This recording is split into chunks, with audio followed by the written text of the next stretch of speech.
Coach Corey Wayne, and this is my video coaching newsletter. And the topic of today's newsletter is going to be the necessity of inner strength.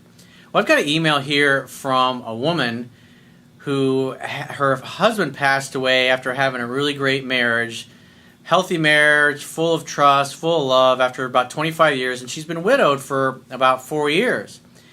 And she lives in kind of a small town, and she met this guy who started out as kind of just friends, and then he started over time talking about how he was not happy with his current girlfriend.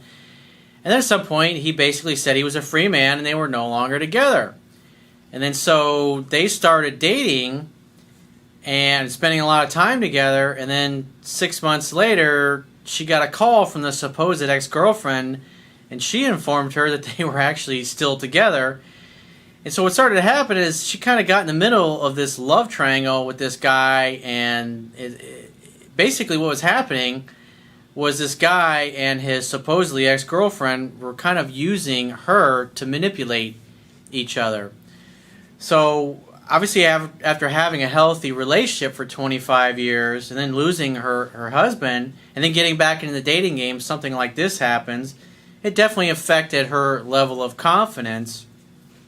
And so she writes in and shares a story. I'm going to go through the email, and then after I finish going through this quote that I wrote in this topic. And the quote says, "Unfortunately, the world is full of selfish, dishonest, and manipulative people who are too weak to do the right thing. In order to maintain your sanity and to keep from being taken advantage of, you need to cultivate and develop an unshakable sense of confidence, self-worth, and inner strength. By setting high standards and boundaries for yourself and demanding that other people respect them, you will ensure that you do not compromise your integrity or your principles to put yourself into a position where other people can manipulate you or take advantage of you. One of the greatest personality traits that you can develop is to always remain objective in every situation by looking at what people do, not what they say. A person's true nature is revealed through their actions. Talk is cheap. Remember, no one will ever do or say anything to you that you don't invite them to do." So let's go through her email. She says, "Hi Corey, I was widowed 4 years ago after a good trusting marriage of 25 years. Last year I met a guy who's been divorced for 16 years, and we live in a very small village, so I knew of him. He started calling by in order to see how I was coping on my own. He never offered any help at any time. He told me that he had a girlfriend of 4 years and the usual sob story. Things are not great, and I'm trying to end the relationship. Apart from the occasional coffee, I kept my distance. One day, he told me he was now a free man and wanted to get to know me better. We became close friends. He lied, as 6 months later I found out the truth when his girlfriend phoned me out of the blue because she had suspicions about him and heard he had taken a fancy to me. He was obviously doing a try before you buy, comparing me to his girlfriend to see if I could be a better option. I was hurt and told him to get lost. Good for you for telling him to fucking get lost. He's a fucking douchebag, and he's a pathetic, weak bitch. He's not even a fucking man. Real men don't lead their girlfriends on and lead a lie while they explore things with a woman that way. That is just fucking pathetic. No honor, no integrity in that at all. And it's not your fault that he's that way. It's not your fault he's a piece of shit.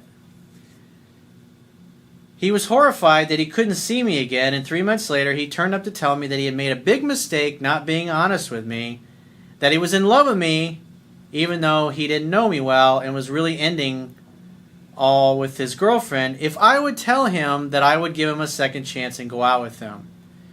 Oh, that's so pathetic on his part.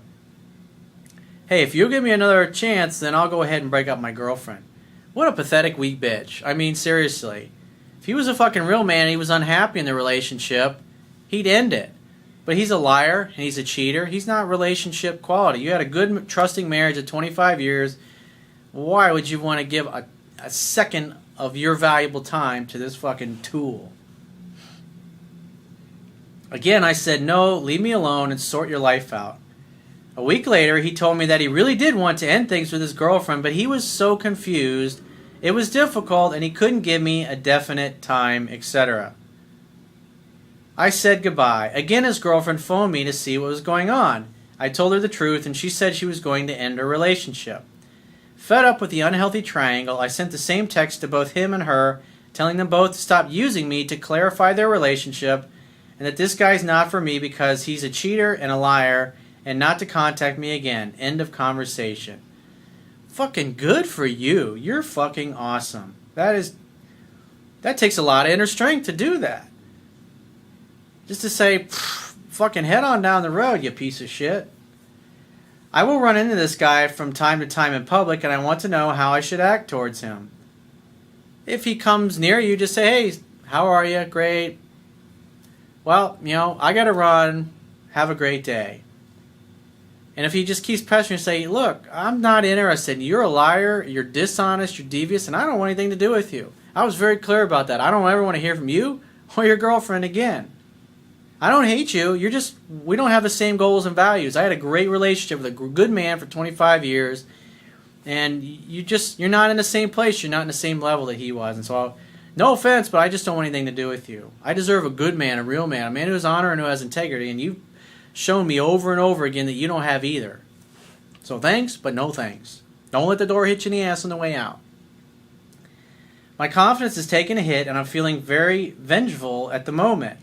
Secondly, how do I stop loathing myself for not dealing with all this crap earlier? You don't need to loathe yourself. It's not your fault that he's a fucking douchebag and he lied to you and deceived you. You should look at this as an opportunity to become even stronger, to realize that, you know what, you need to look at people's actions. Not so much what they say, but only what they do. I feel awful for sending that text to his girlfriend because she is as much of a victim as me. No, she's still a fucking loser anyways, because she tried to use you to manipulate him. Fuck her. She can kiss your ass. I feel awful for sending that text to his girl. She says, however, she replied to my text telling me that they were together over the weekend because she wanted to slow closure due to mutual friends and because they had bought tickets last year for a concert they both wanted to see. They fucking deserve each other. You guys should stay together. You're absolutely perfect for each other. I feel I have both been used. I've been used by both of them. Well, it's water under the bridge. I would continue to take the approach, the high road that you're taking, and either one of them contacts you, I was very clear. I don't want to hear from you ever again. I wish you all the best. I think you and him are perfect for each other. God bless you. Good luck, and I hope you have a happy life. And so I sent her an email, and I just got this from her recently. And she says, hi, Corey. Thank you for restoring my confidence and helping me see that I have no reason to be guilty. Exactly, you don't. It's not your fault he's a douchebag. No amount of you feeling bad about the situation, him or her, is going to do anything to help them. You got to think about yourself and your own life, and you got to pat yourself in the back. It took a lot of fucking guts to boot them out of your life. I'm a strong woman, but since the death of my husband, I know I've become a little vulnerable, which is how it is for now, and how awful it was for that fuckwit guy to try and take advantage of that. Maybe this incident arose in order to show me my inner strength. I totally agree with that statement. And to prove that I am not one to compromise. Yep. I look at your actions, and your actions show me that you ain't going to put up with bullshit, and you did the right thing. You did exactly what I would have done, or anybody else with a healthy self-esteem and self-love for themselves. You got nothing to feel bad about. You should feel awesome. This is a win. This is a victory. It took a lot of strength, and a lot of people, if you've been following me for a while, a lot of people don't have the guts to do what you did. They'd still stick with it, hoping things were going to turn around, hoping he would leave her. If I ever do fall in love again, it'll be with the right guy. A real man filled with integrity and honesty, with a generous helping of passion and self-awareness. Thank you, Corey. I feel a lot better. Well, thanks for writing in. Thanks for the great email and sharing your story. Because there's somebody, guy or girl, out there somewhere in the world that's going to hear that and read that, and they're going to feel a lot better. So not only did you help yourself, but you literally have helped thousands of people all over the world, and will continue to help thousands of people through this video and the article on my website. So thank you. So if you'd like to get my help personally, the quickest way is to book a paid phone, Skype, or email coaching session. You can choose any of those options by going to my website, clicking the products tab at the top of your screen, and just follow the instructions for booking whichever option works best for you. And I will talk to you soon.